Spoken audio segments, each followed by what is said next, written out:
இடம் பொருள் நேயர்களுக்கு வணக்கம். இந்தியன் 3 படத்துலேருந்து ஒரு அப்டேட் வந்திருக்குப்பா. படத்தோட ஷூட்டிங்கே முடிச்சிட்டாங்க அப்படிங்கிற சொல்லியிருக்காங்க. என்னப்பா இப்போ தானே இந்தியன் 2 ஷூட்டிங்கே முடிஞ்சது, அதுக்குள்ளே இந்தியன் 3னா?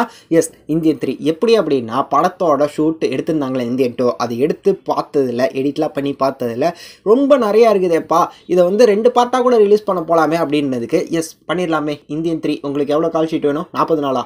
பண்ணிடுறேன் அப்படிங்கிற மாதிரி கமல்ஹாசன் 40 நாள் கால் ஷீட் கொடுத்து அந்த 40 நாள் ஷூட்டையும் முடிச்சிட்டாரு அப்படிங்கிற மாதிரி சொல்லியிருக்காங்க.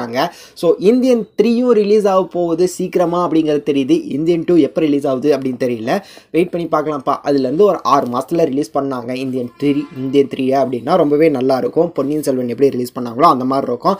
இல்லை நாங்கள் நல்லா எடிட் பண்ணி பிரம்மாண்டமாக வந்து அடுத்த வருஷம் ரிலீஸ் பண்ணுறோம் அப்படின்னாலும் வெயிட் பண்ணி பார்க்கலாம், ஒன்றும் பிரச்சனை இல்லை அப்படிங்கிறதான். கமலுக்கு இந்த வருஷத்தில் ஒரு 2 படம் வரப்போகுது அப்படின்னாலும் நல்லா தான் இருக்கும். எப்படி இருக்கும் உங்களோட தாட்ஸ் அப்படிங்கிறத கமெண்ட்டில் சொல்லுங்கள். இந்த வீடியோ பிடிச்சிருந்தா லைக் பண்ணிட்டு இந்த மாதிரி அப்டேட்ஸை நீங்கள் தொடர்ந்து பார்க்கணும் கேட்கணும் அப்படின்னு நினச்சிங்கன்னா மறக்காமல் சப்ஸ்கிரைப் பண்ணிடுங்க. அப்போ தான் நாங்கள் போகிற வீடியோஸ் உங்களுக்கு ரெகுலராக வரும்.